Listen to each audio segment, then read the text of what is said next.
Yo mes amigos, on se retrouve pour une nouvelle émission d'Easy Morning en ce jeudi. On se retrouve avec plus de news, toujours plus de news avec moi. Easy. Première news aujourd'hui, on se retrouve avec le Billboard 100 d'un côté et Post Malone et 21 Savage de l'autre avec leur morceau Rockstar, le single qui fait des ravages en fait. I've been fucking hoes and popping pillies, man, I feel just like a rock star. All my brothers got that gas and they always be smoking like a rock star. Vous avez tous d'office entendu ce morceau, vous le saignez, et on a appris ce lundi par le Billboard que le morceau s'était retrouvé en numéro 1 des charts alors qu'il avait passé déjà 3 semaines consécutives en 2e place. Et comment expliquer ça ? En fait, c'est très intéressant. Une vidéo du morceau de Post Malone et 21 Savage avait été postée par le label de Post Malone en septembre, vers le 21. Mais en fait, ce n'était pas le morceau et ça durait 3 minutes 38. Il n'y avait pas le couplet de Post Malone, il n'y avait pas le couplet de 21 Savage, juste une boucle de refrain. Tout le temps, tout le temps, tout le temps. Mais un lien avec cette vidéo qui vous menait vers la plateforme de streaming, où là, vous pouviez entendre tout le morceau. Et donc, vous allez me dire, ouais, mais quel est le rapport ? En fait, le succès du morceau a été fait en plus grande partie grâce aux plateformes de streaming. C'est là où les gens l'ont le plus écouté.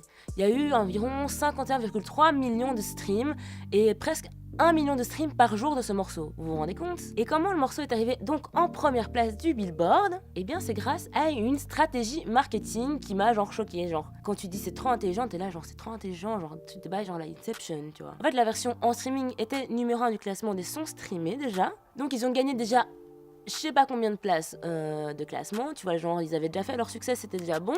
Mais en plus la vidéo que le label de Post Malone avait postée, en fait, équivalait à un remix. Et un remix c'est le morceau original, et ben en fait pour eux, ben ça compte comme un truc, ça compte tout autant. Ça veut dire qu'ils ont rajouté les vues de cette vidéo, les écoutes, avec en plus les écoutes streaming de la plateforme. Donc évidemment mis ensemble, ben personne ne pouvait rivaliser quoi. Donc comme quoi, hein, le rap et tout, ouais, le rap c'est un mouvement où voilà, les choses se font, on n'est pas trop organisé.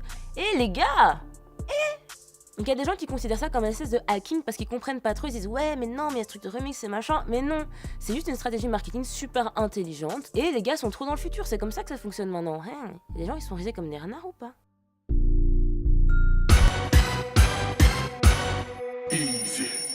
Alors les gars, j'ai une bonne nouvelle pour vous, le nouvel Hollywood est né et c'est Netflix. Alors on râlait parce que les abonnements avaient augmenté, oui parce qu'ils n'arrêtent pas d'augmenter là de $1 par-ci, $1 par-là, packaging un tel. Et ça valait la peine et c'était finalement pas cher payé pour l'annonce du grand patron de Netflix qui a expliqué qu'ils allaient dépenser à peu près 8 milliards de dollars pour investir dans Netflix pour avoir l'année prochaine en 2018 80 films Netflix. Ce qui fait environ 4 à 5 films par mois, c'est énorme, donc c'est une seule maison, donc c'est Netflix qui va les produire, qui va les faire, vous voyez ce que je veux dire? Donc t'as déjà Bright avec Will Smith, un film genre thriller polar qui doit sortir et qui est très attendu.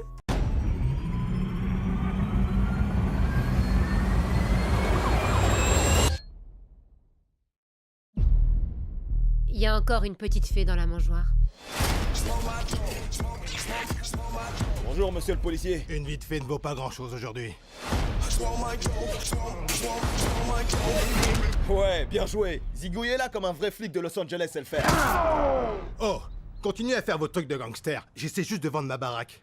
Vous inquiétez pas pour ça. C'est aussi un film de gangster par Martin Scorsese qui va sortir sur Netflix. Et encore un film de guerre au budget de 60 millions de dollars avec Brad Pitt. Que les Américains disent « nique ta mère » tout le temps. Et nous considérons dans notre culture que c'est mal de niquer sa propre mère. Dans la nôtre aussi. Dans la nôtre aussi. Donc les gars investissent. Il y aura des films à petit budget comme à des gros. Donc t'auras des trucs genre Sundance Festival, un peu intimiste et tout, un peu... Je conseille Sundance parce qu'ils font toujours des sales films, les gars. Hein, t'es toujours là, tu sors du truc, t'es là. Ah, c'était donc lui! Tu vois le bail, voilà. Donc on a hâte d'être en 2018. En attendant, Netflix nous propose quand même des bons produits. Mais voilà, je trépigne d'impatience.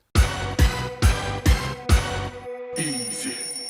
Et pour le last sujet d'aujourd'hui, on se retrouve avec MHD. On ne le présente plus. Fais les wet, fais les wet, fais les wet, fais les wet. Arrêtez, même des balayettes, pour ça il faut les wet, faut les wet, faut les wet, faut les wet. Au passage, je mettrai même des balayettes, faut les wet, faut les wet, faut les wet, faut les wet, faut les wet, baguette. Vous voyez, MHD et l'afro-trap. Alors ça, c'est le truc que les gens ont découvert, genre la 8e merveille du monde. Le gars, il fait des featuring, genre il demande même pas, on vient vers lui. La dernière fois, il postait une photo avec Drake. On s'était dit, ah, ok, ok. Il fait sa tournée Amérique, t'as Diplo qui vient le voir en coulisses, en cas. Et là, il nous passe sur la radio Beats Radio 1 et il nous annonce, ouais, en fait, en gros, il y a un featuring qui se prépare avec Céline Dion. Céline Dion, c'est bien ça. J'irai chercher ton cœur si tu l'emportes ailleurs. Fait ouais, j'aime bien quand les univers ils sont opposés et tout. Je fais ok, guy, fine. Mais bon, c'est incroyable, un succès pareil, les gars. Ça vous encourage, le gars il a 23 ans quand même, faut le dire. Donc, faut avoir la foi. Et il faut savoir pour la petite info que Céline Dion, c'est pas son premier essai. En 2008, elle s'était essayée à un morceau avec will.i.am. And maybe it'll come one day when you'll feel safe and I won't have to tire. Et en 2013, un morceau avec Neo et aussi avec Sia. Elle s'était fait discrète, mais bon. La meuf, elle a 50 ans, elle est dans le game, quoi. C'est respectable. Donc voilà, certains diront, ouais, mais ces trucs, c'est pour faire des feats avec machin, pour gagner des thunes de ceci, et voilà. Mais au final, c'est quoi? C'est une évolution, parce que tout évolue, la science évolue, et la musique aussi. Et ça casse les barrières, on mélange des styles, et c'est comme ça qu'on réinvente des choses. Donc, chapeau. Ouais, n'oublie pas de retrouver Easy Morning demain et mon top 3 sur l'application Tarmac ou le site Tarmac. Allez, rendez-vous demain pour plus de news.